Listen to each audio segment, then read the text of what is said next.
Hello. Hi, how are you? Good to see you again. Yeah, I know it's been 5 minutes. Exactly. That's great. How are you? But it's actually our 10th episode today. Happy 10th anniversary. Yeah.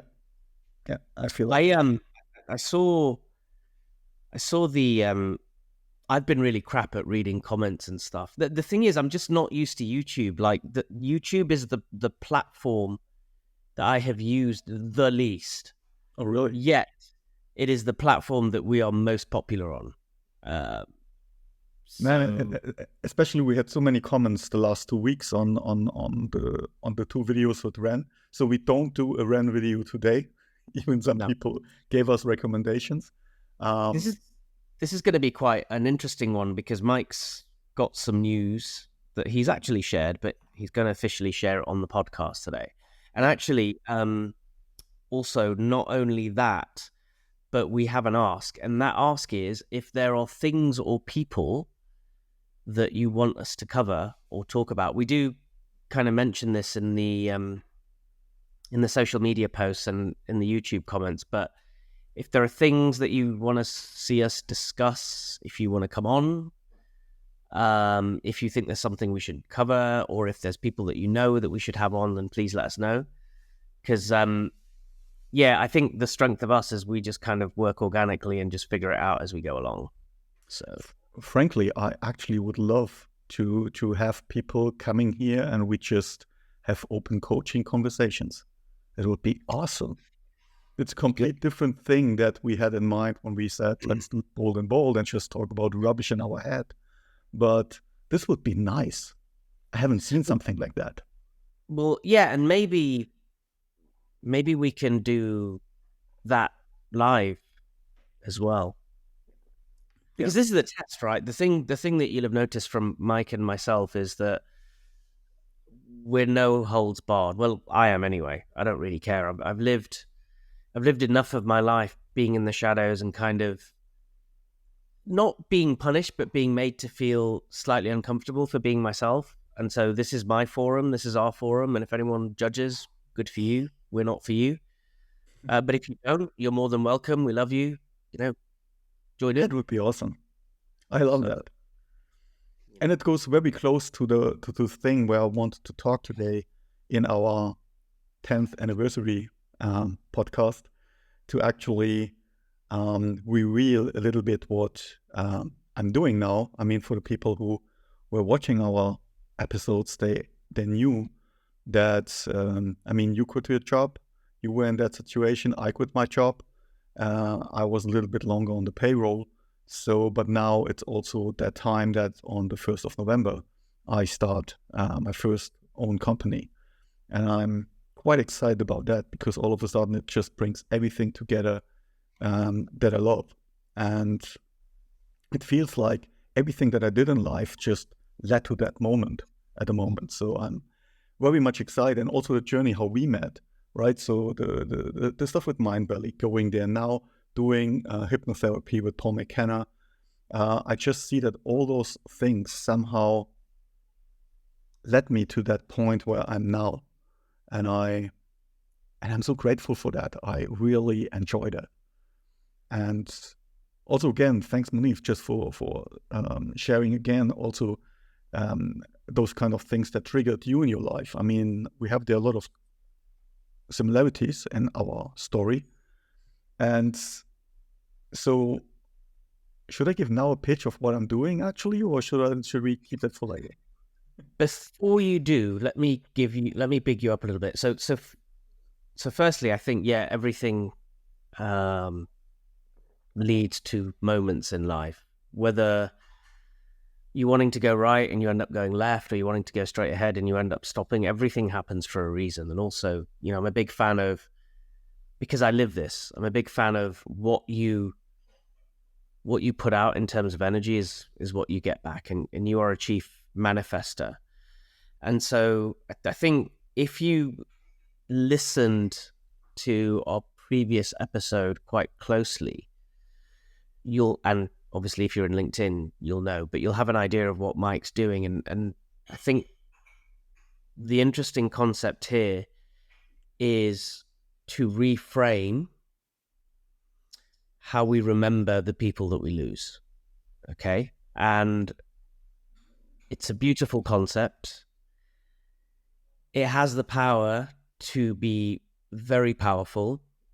It definitely has the power to feel. And what I mean by that is, one of the things we consistently say is, whether it's good or bad, you've got to feel before you heal, right? You know, if you sit in front of Netflix or whatever is your preferred distraction of choice, to dull the feeling that is going on, then you know, that's okay. You've got to do what you've got to do. But just be aware that you aren't going to be dealing with it. It's just going to become background noise. And then in some way or another, at some point in the future, it's going to manifest. And so the interesting thing about this is a very different way, potentially, of helping people deal with loss, let's say. So with that, I'm not going to give too much away. Especially with grief as well. Yeah. Well, I didn't want to say grief on purpose because I was saving that for you. But you've just ruined your own surprise now. Well, sorry. Yeah. You know, I like to talk directly, straight to the point. Well, it's my German in what I'm doing now is the company that I founded is called Eternal Echo, and I have that big vision or that big picture in my life. So I was asking, how do we want to be remembered?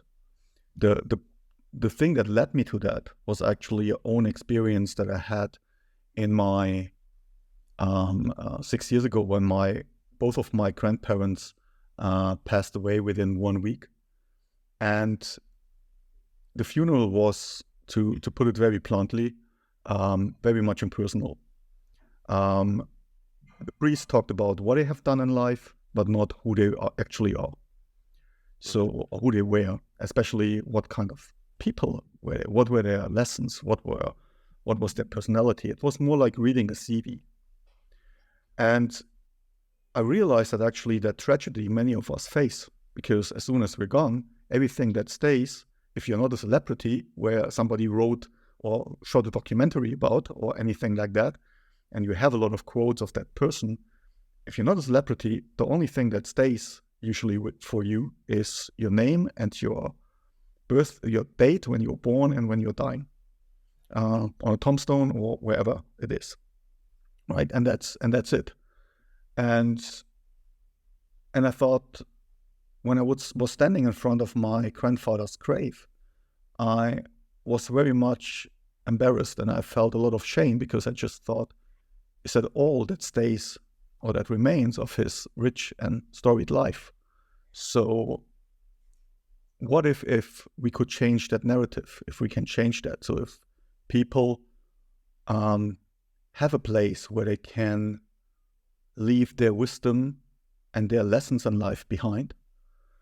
And being a filmmaker, or having done a couple of movies and that storytelling, and now also coaching, I thought actually I can bring all those things together and help people with coaching to really go on that level where they can reflect, where they talk about their lessons in life, record it, take the essence, give them on one hand the full interview that we're having, but on the other hand also take out the essence of those interviews. And maybe it's just a 2-3 minutes clip. But what if we would put that using our technology that we have today, be it a QR code, be it an NFT, be it something, be it a beacon, and we just digitalize it and make it accessible for everyone who wants to hear that. So for instance, imagine that you go on a cemetery, and instead seeing that as a place of mourning, it would turn into a place of learning where you feel inspired. And then all of a sudden my mission was clear, turning cemeteries into museums of wisdom. So I really think like that could be like a TED platform, where even it doesn't need to be in a cemetery, but it can also be, you just need the content. You can have it everywhere, and people can feel inspired by actually looking at that, by talking about that. So I'm now just setting it up, and and starting to create content by interviewing people. And it's so, I mean, I tested that in the last couple of months, where actually, because also I need to see, okay, what is the pricing for those kind of things or something like that? How much work is it to edit those videos, to make it look good? What is the brand that you need to build, right? How is the look and feel of everything? But while doing that, those videos, they gave me so much. There was one thing, I interviewed a 95-year-old lady. And I mean, she has survived World War II. She actually was there when Switzerland in the 60s, or maybe it was in the 70s, don't know anymore. But when they actually allowed women to vote, I mean, it was quite late in Europe that you could vote as a woman. And so, and she was a total front runner. And when I asked her why she participates in something like that, she said something very beautiful, because she told me she loves the idea, because if she looks at the moment what is happening in the world, be it in the Ukraine, be it in Israel or Palestine, right? So if you look at all those areas, history repeats itself the whole time, and the people who actually could have a word and could say something, they're not there anymore. And so, and on one hand, I give those people a voice that stays, even if they're there or not. And so, and I love that idea of just learning from the people who walked before us. And so what? Yeah. So what's really what comes up for me there is the idea that, I suppose, when someone dies, that's the ultimate grief, right? But there are stages of life that you grieve. You grieve relationships, you grieve losing jobs, you grieve the loss of a child. Sure. And we had this chat, I think probably a couple of months ago, before you launched, is that, you know, that is the ultimate wisdom, isn't it? When someone's end of life and they're of sound mind, you know, sharing wisdom. Mm-hmm. That said, there are also kind of other milestones in your life that aren't necessarily age dependent that you could capture wisdom from. So I got super excited from the original concept, but I also got super excited from the perspective of societally, you know, how could this potentially be almost like a wider form of therapy, right? Because this is one of the reasons I looked at the Shirzad Shamin stuff with positive intelligence, is when you work with a coach, it's fine, right? Because you have regular dialogue with that coach and you have regular meetings. What tends to happen when people stop coaching, that's when they lose traction. Yes. Okay. And so the idea behind the mental fitness is you do these mini moments, and you do things like intercepting your saboteurs and, you know, self-command of the mind. And these are techniques, these are training techniques that help cement what you go through when you're coaching someone. And so for me, if you are capturing it using storytelling, if you're capturing people's wisdom using storytelling, then that's really powerful learning, right? And that's time immemorial. So, you know, it gets to a point where, you know, you could use, to your point, you could use the technology that we have around, okay, find me all the wisdoms, let's call them wisdoms or whizbits or whatever you call them, the little videos where people are sharing how they dealt with the loss of a job. Absolutely. Or the loss of a pet, even. That can be quite traumatic. Absolutely. Right? So, yeah, I was just spitballing. Exactly, and that's what I love, because if you now look also at the time where we are, also the technology, the era of AI. I mean, you can really use that. You can use AI if you have enough content to help us to understand patterns, wisdom, collective memories, right? All those kind of things. And what you actually do is that you create insights out of all that collective wisdom, which you turn into a shared humanizing experience. And I love that thought. So it goes even broader, and that's also why I registered now Eternal Echo as an international brand. I had the last couple of weeks had to work with attorneys on that, because also all I want to do, if I want to bring that vision to life, I can't just do the interviews by myself all the time. So I need to build a system. And we had that sometimes also when we spoke, when we looked at how Vision built Mindvalley, right? So he created a system. So we have now access to different coaches. I also have, based on my background, an access, likewise, to filmmakers. I need videographers and I need coaches, no matter where they are in the world. If somebody comes who says, okay, I want to do such a video, there will be a way to get a videographer and a coach within a week to those people. So, and then the system can work and the system can grow. And you create a movement which might probably change the way how we look back at our connections to the past. And I like that. So somehow it gives me goosebumps to think about it. What's interesting when you look at change? So couple of things to mention, right? I think AI has, it's at the front of everyone's mind, right? And I think for those of you that listen that maybe have a kind of fear around it, like, we are not talking AI in the sense of the Terminator, if you remember those films, okay? Because, effectively what we have with AI now is a big database of knowledge and the ability to spot patterns, right?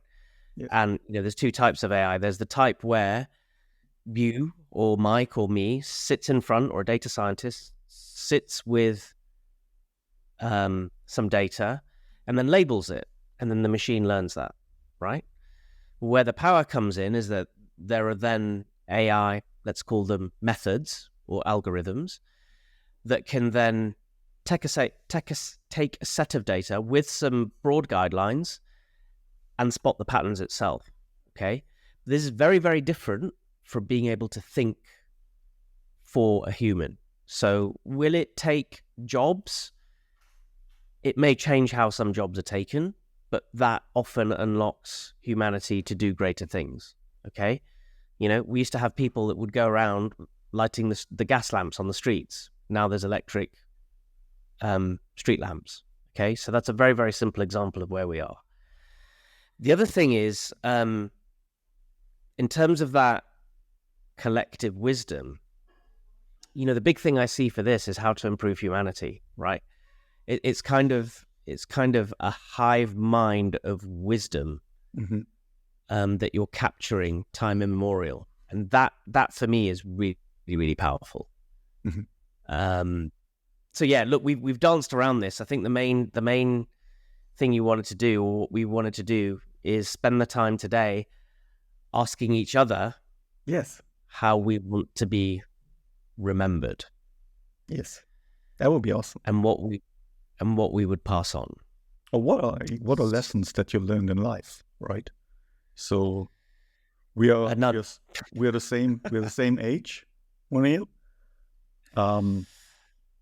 So we're also father. So if you wouldn't be here tomorrow anymore, what would you like to be remembered for, and what would you actually like to give to your kids?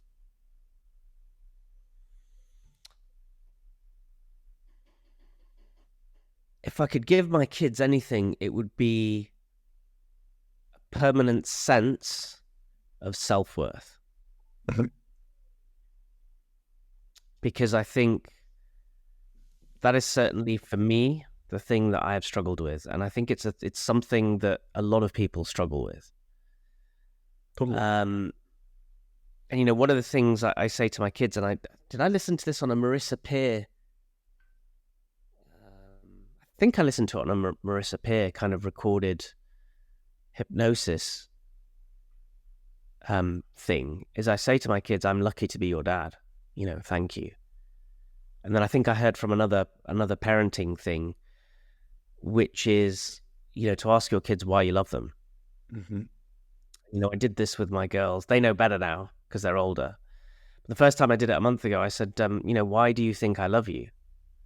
And they said, oh, because we're clever, because we do this. And I said, nope, nope, nope, nope, nope.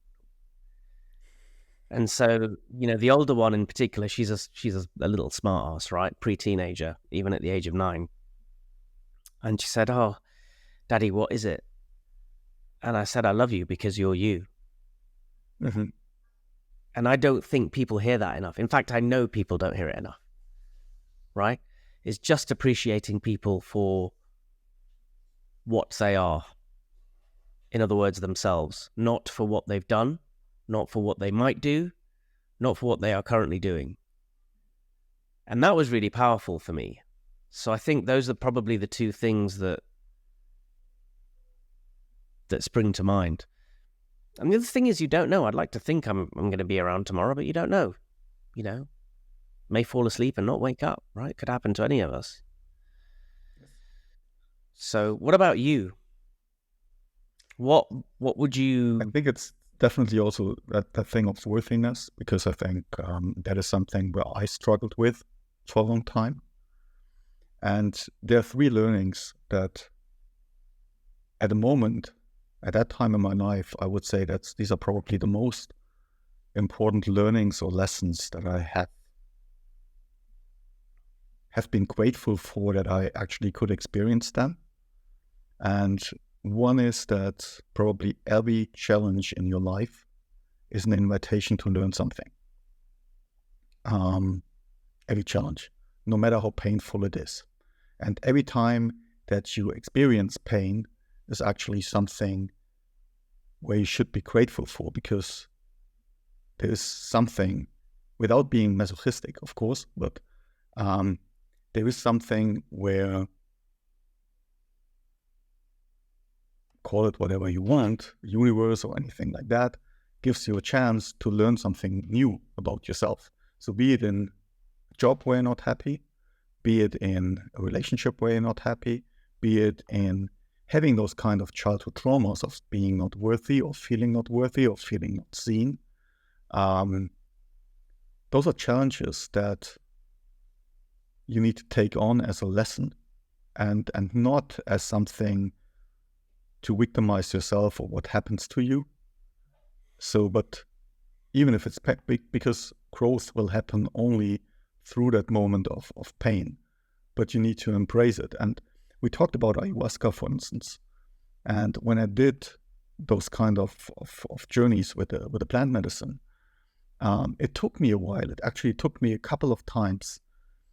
You saw all those things that actually were your patterns. You saw, oh, that is why I'm reacting like that. This is the pain this is the trauma. But in order to overcome that, it's not enough to just have seen it in your head, right?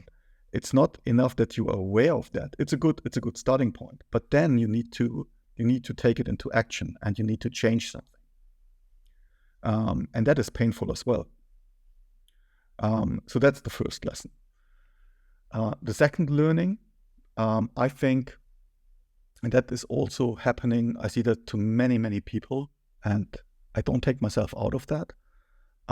If you realize that you're always facing the same challenge, that challenge is repeating itself all the time. So let's say you always fell in love with the same kind of person who will abuse you or anything like that, who turns out to be a total dick, right? Or you always end in the same situation in a job where you try to prove yourself to actually have the feeling of worthiness. Every time when you have something where those challenges, which should be considered as learning, and you don't learn anything from them, and they start repeating it it's actually the only way to solve that those challenges won't come back anymore, is to look inside and search there for the answer, and don't do the outside stuff, because that is what I did. I changed the outside always, right? So the job wasn't right, I changed the job. A couple of years ago, I had the same feeling again, like in the former job. It was always the same kind of thing, because you attract what you allow in. And if you, or maybe you change, let's say, you change, I changed so much in terms of location. So first of all, I moved from my parents' place away to Ibiza.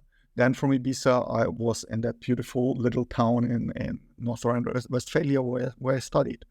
After that, I moved to Hamburg. Then I moved to Cologne. Then to the Netherlands. Then to, between I was in Indonesia. So I was always using relocation as a escape strategy for something where I felt, oh, it's not fitting anymore. So instead of looking inside of me and discover why it's not fitting anymore and what happens. And there is that famous quote of Einstein who said, insanity is to do the same thing over and over again and expect different results, right? But every one of us is doing that. If challenges hit you, if the life throws you some challenges, you always do the same shit over and over again, because you are resistant to learn, and you don't embrace that challenge as an opportunity to learn. So that's number 2. And number 3, and I try to make it shorter because I don't want to talk now about those kind of things, is embrace vulnerability. And this is exactly what we're doing here. I mean, we're showing us not only bold, right, but really totally open with our thoughts, with our, let's say, mistakes or anything like that, because this is the only way how to build authentic connections.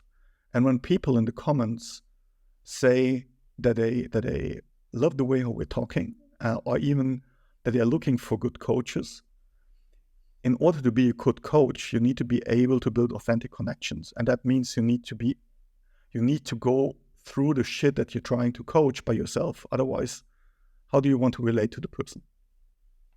And also, if you want to be seen as a leader of any sort, and I don't necessarily just mean in a formal capacity, you have to show yourself, right? Now, there's ways of doing that.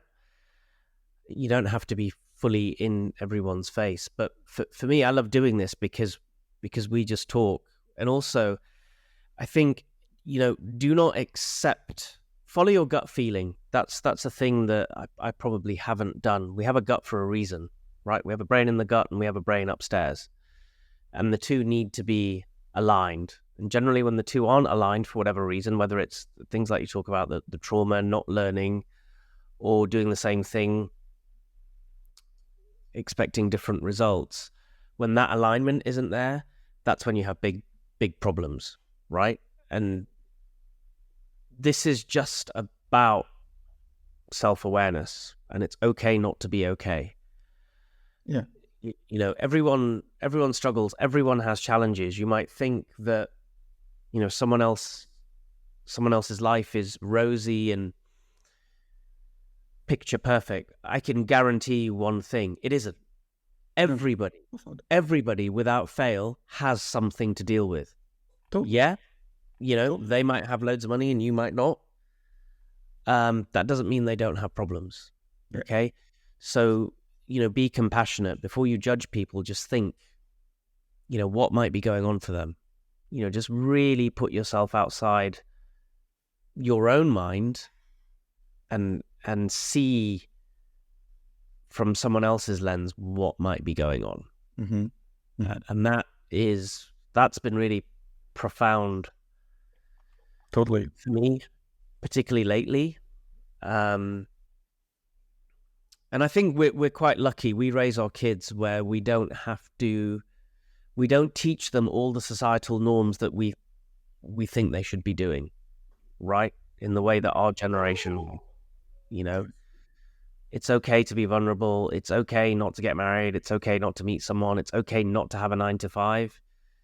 I mean, You know, are you able to always? I mean, it's easy to speak about that, but are you able to really put it all in practice exactly like that? mostly, yeah, now, but it's fucking hard, Yeah. right? And I was having this conversation with. I see myself quite often that I'm frustrated about some stuff. Let's say my son he has a test in school. He doesn't want to do something. I realized that and it's very hard to just sit it out somehow, because you just need to. If the more I push, especially with a teenager, I mean, your kids are much younger, Young. especially with a teenager, the more you push, the more they go away, right? The more they go in the defense mode. So why do you need to push? Yeah, Why? I mean, you think, okay, hey, you're not learning for me, you learn for yourself, right? You tell them the same shit that your parents told you all of a sudden, right? Because now you understand.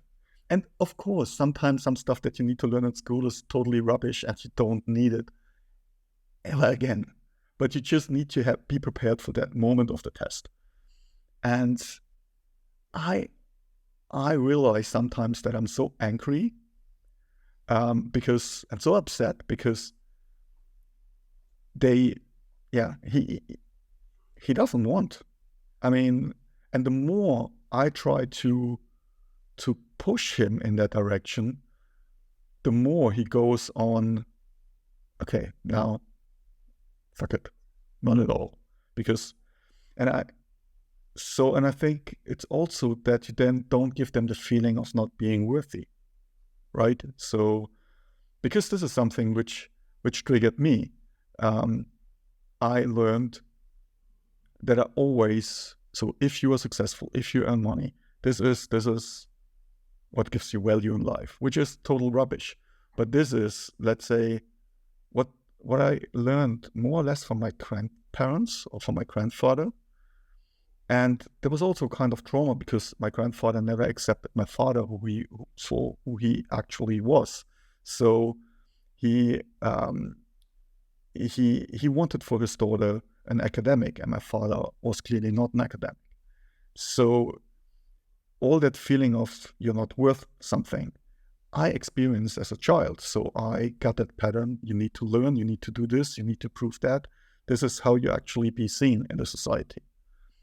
And I don't want to give that feeling to my kids. Even I already probably gave a lot of that to them unknowingly. So this is why I ask you, how do you manage that? So when you get frustrated with him, how much of yourself are you seeing in him? 100%. So that's the frustration, right?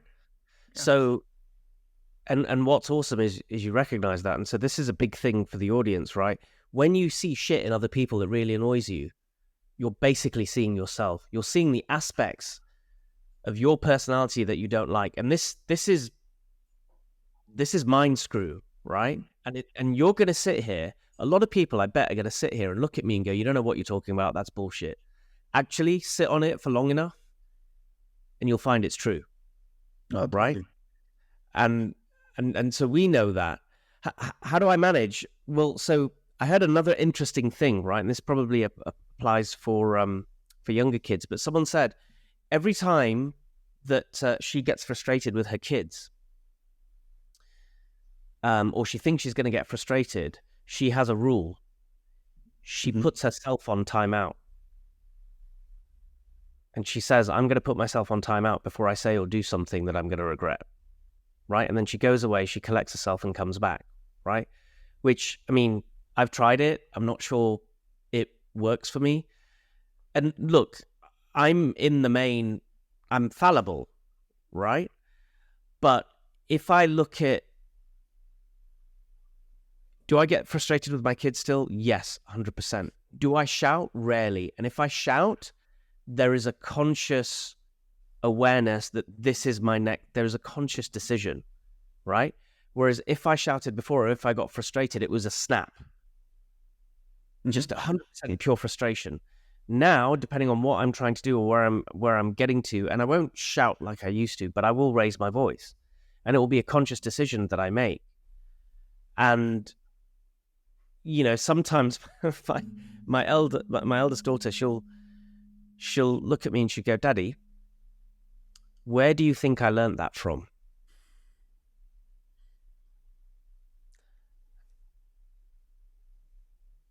And what can you say?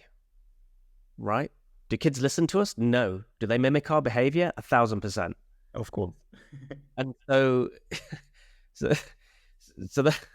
that's really interesting, right? I think for you, when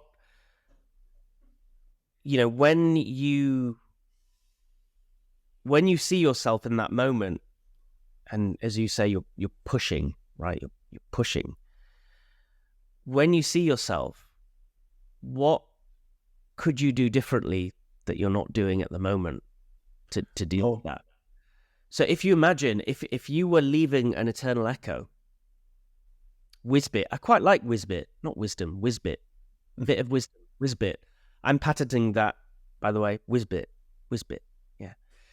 So if you're leaving your son a Whizbit, so let's say you're leaving this for your son and he may have this conversation with his children. How would you coach him to deal with it? That's a difficult one. No, that's why I asked you. Yeah, that's a difficult one. I think, frankly, you can also, the only role that you have is to try to be a role model, and because they mirror you. They mirror you with the mistakes, and the only thing how they will change their behavior that they already learned from you is to see that the role model changes and you act differently. And they will see that the results is all of a sudden not a shout out against each other, and with a lot of frustration and tears, it might lead to a different solution. And then they will start to mirror that as well. But so that's now, right? Yeah. But what I want you to do is I want you to imagine, that interaction between you and your son on a cinema screen. So you're looking at it as an observer. Okay, take yourself. That's the Paul McKenna technique. Yeah, or Silver Mind or whatever. So what would you then say? Because obviously when you're in the emotion, so when you're in that situation, the emotion is raw. And in theory, it's all well and good us saying, well, I have to behave the right way because he's going to mirror my behavior. That's great. But for the purposes of this conversation, it's bullshit, right? Because if we could behave like that, then we would, right? If we could be that gold mirror, that gold standard all the time, then we would be that gold standard. But the fact is we can't. So in that situation where you can't, when you sit back now and you're out of the situation, how would you deal with it? What I currently do is I take myself out of that. So I take myself out. I try to give him the feeling that he's okay. But on the other hand, he also needs to learn to be responsible for the consequences of the decisions. Because that is something that I see now with my elder daughter. She spent a year in the US, right? And living there abroad from us, on her own, she grew so much in the way how she behaves. I mean, she's now 17. She has her teenage aggression. So there are those moments, but it's okay. I don't worry about that because she knows she learned being responsible. And as long as you live at home, there's no need for that, right? So there's always someone. So the only thing that I try to do now is, okay, this is a situation. It doesn't change. Sorry. Try not to cry on the podcast, Mike. It doesn't change the way that I love you, no worries. But you're responsible for that. And you need to take, if something happens, you need to figure out the consequences. Done. So then what I hear from you is then for you, it's less about the behavior and it's more about setting the boundary to say, right, exactly, if you don't do X, the consequence will be Y.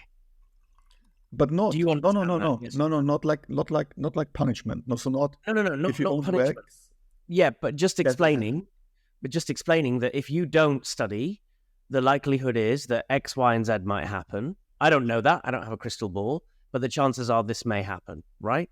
So either play the game or don't. If you play the game, you could go down this route. If you don't play the game, you still could get to that route, but your path may be like this. It might be harder, exactly. And then you're going to get frustrated, and that's fine. And then at that point, I guess you then take a step back. Yeah. And this is going to be hard for me, right? Because it's totally hard. I spoke actually to a coach about that, because I was quite frustrated in those situations as well. And I spoke to a coach that I'm having on that, and she told me, you need to sit through that. That's the, let's say, the dark side of parenting. So you need to go through that. So everyone does.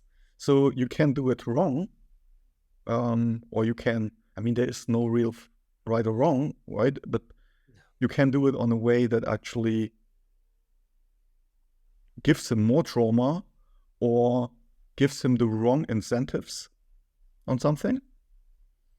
Because at least when he's, and I see that when he's passionate for something, he is amazing in those kind of things. I mean, one of the it's the thing that comes up for me, being the pseudo black sheep of the family, is there are certain individuals in my family who gave me space to fail. Mm-hmm. Right? And I think that's really, really important. And I think that's kind of what maybe this coach is saying, is that, look, you can be destructive and threaten and say, right, if you don't do this, all this bad stuff's going to happen. Or you can just give a little explanation, just say, look, this is how I see it. This is what could happen. And then you just take a step back and let that person go on their journey, knowing that. This is so hard as a parent. Yeah. Because what's hard is you want to protect your kids, right? You want the best for them. You want that they succeed, that they don't have to go through the shit where you went. But this is how you actually subconsciously transport or transfer the trauma that you have on them. Because you turn into your parent. Yep. It's just like that.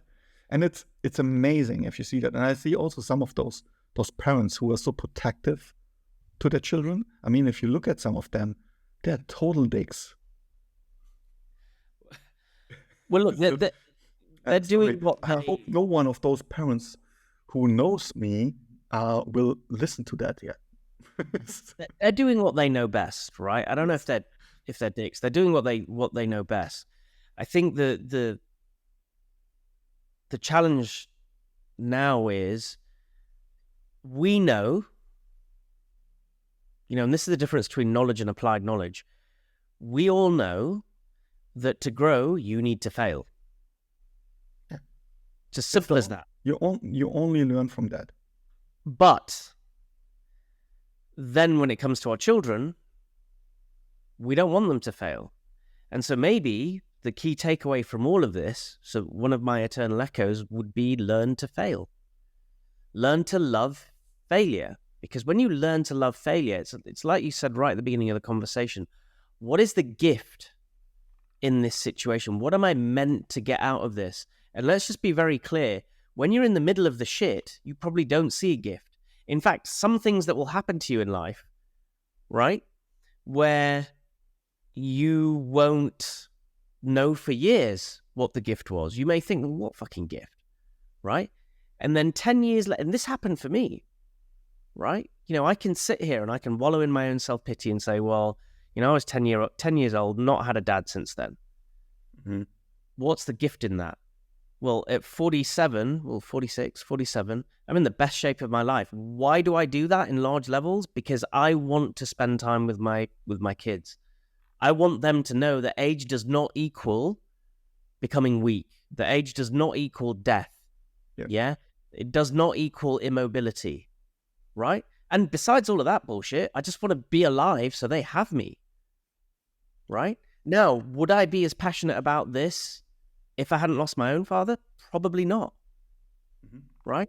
And so then the question is, if you look at all the genetic dispositions in my family, right? If I didn't have that pain and I didn't take the action that I do now, actually, would I still be alive?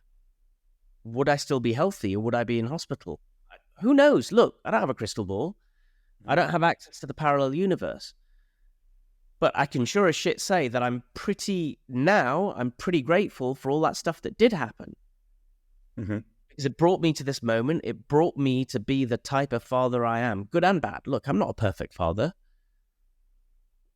God knows I'm probably leaving everyone whose life I've touched with some element of trauma. But the one thing I can say is everything I try to do is done with love. And it comes from a place of love and caring. It does not come from a place of, I'm going to try and fuck you up deliberately. Right? And I think that's the same with most people. But as long as we come back to the truth, as long as we reflect. So what you're doing now is, you're saying, well, I have this conversation with my kids. I'm probably leaving them with shit, but the biggest gift in all of this is you're thinking about it. Yeah. Right? And that's change. That's, on some scale, that's being the change you want to see, right? True. Because you're not sitting there going, I have these conversations with my kid, I'm right, he's wrong. No, and tough shit. They are not wrong. They react with the wisdom which they have at that age. And you can't just like we did, by the way. Judge that. We did that at their age, right? I mean, if I look what I have done when I was a teenager, hey, sorry. It was a cool time. And most of the things also just, it's a painful journey. I wouldn't sit here with you now if, for instance, if that whole thing with my wife didn't happen. That was for me the kickstart to that was for me the kickstart to go on my own journey. So I'm massively grateful. I'm even massively grateful for that bloody disease. But I'm happy the way how she dealt with it. It also belonged, in a way, to that level of learning and healing. So it's, I don't know. It sounds harsh if you try to be grateful for that, but it doesn't.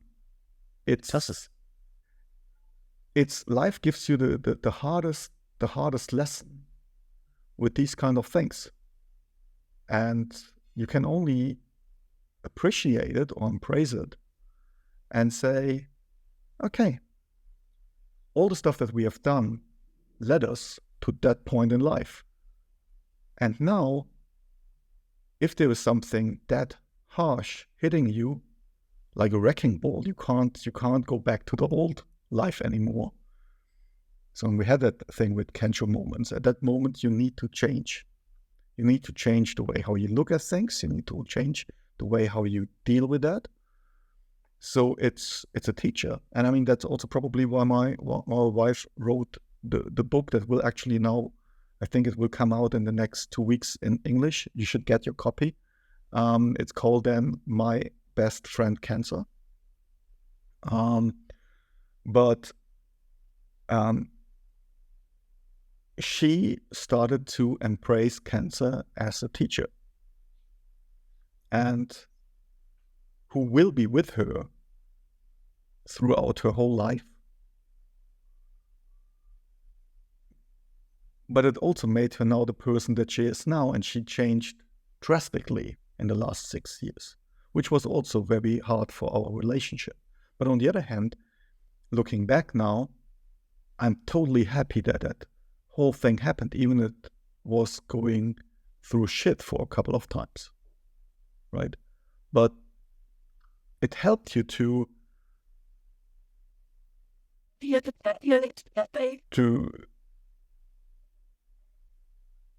gave you time to change, and to also give you clear signals, this is not working anymore, so now something needs to happen. And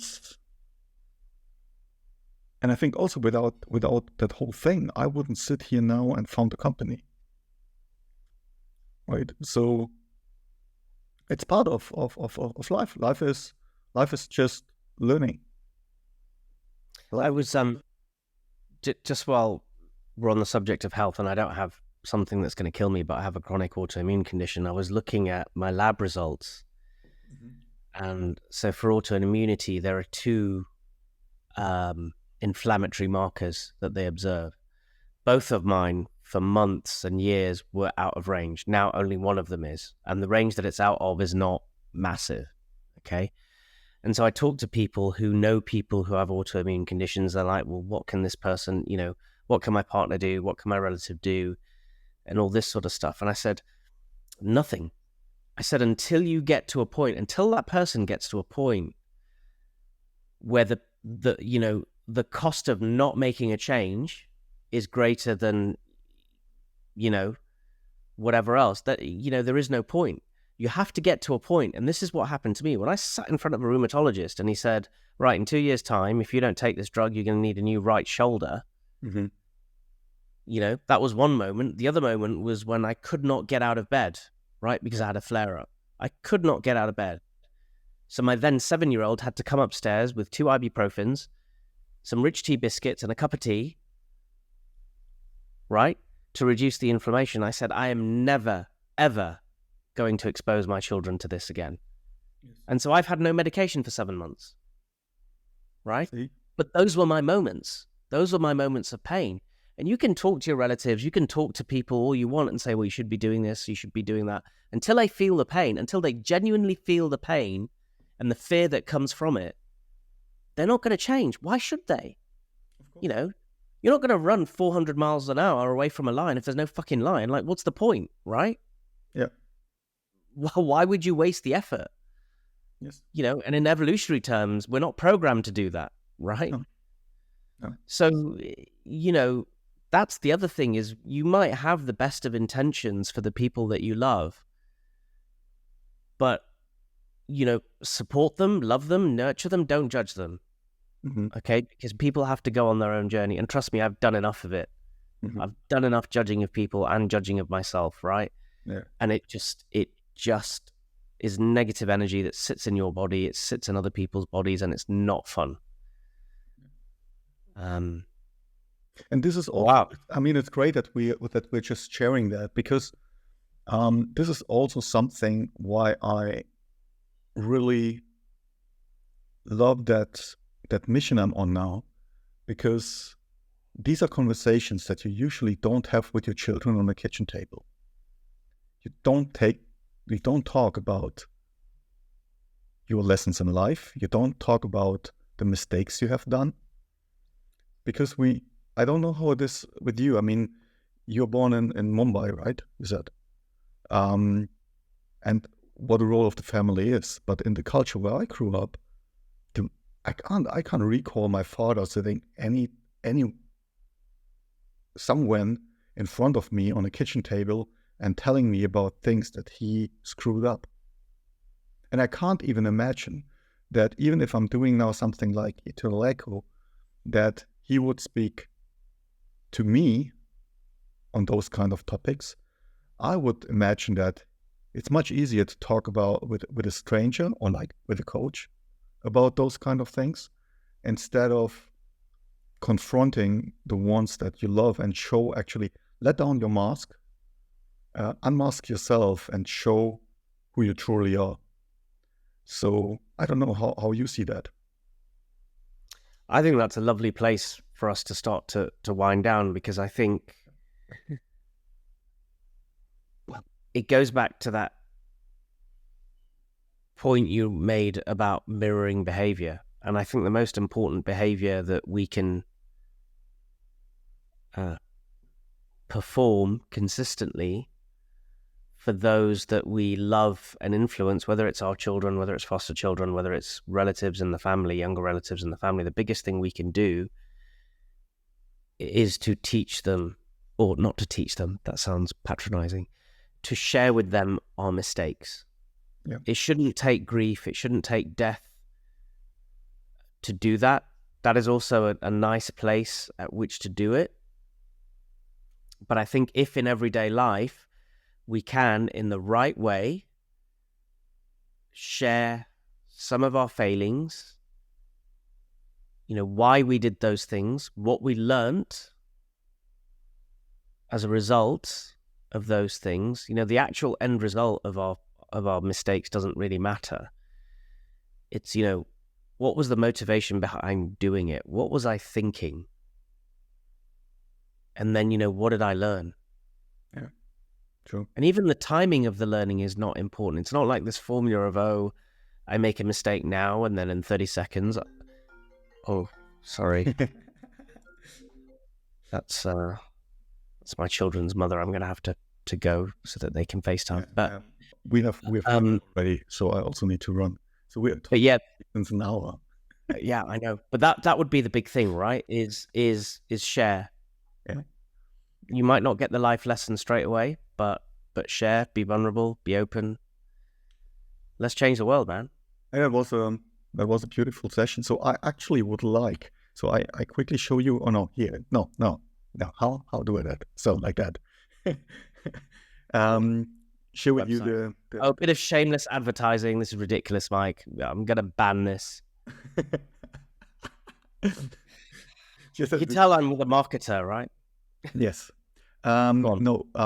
So the English page will come. If somebody has any feedback on the thing, or if someone says, okay, hey, I'm a coach, I would like to participate, or a videographer, hey, they should reach out to me. I would love to just extend the network. And I thank you for actually sharing that and giving me also within our little group here the opportunity to talk about and do a little bit advertising of what I'm doing now. Thanks for that. And let's see what's happening. So, well, onwards and upwards, my friend. I'm sure you'll smash it, right? And the very best of luck to you. Thanks. Hey, okay, then let's call the mother of your children back. I go for dinner because my family sits already there since 11 minutes having dinner. Well, enjoy your dinner. I wish you something. Have a good week. Have a good start in the week. And we talk soon. Bye-bye. Till next time. Bye. Bye.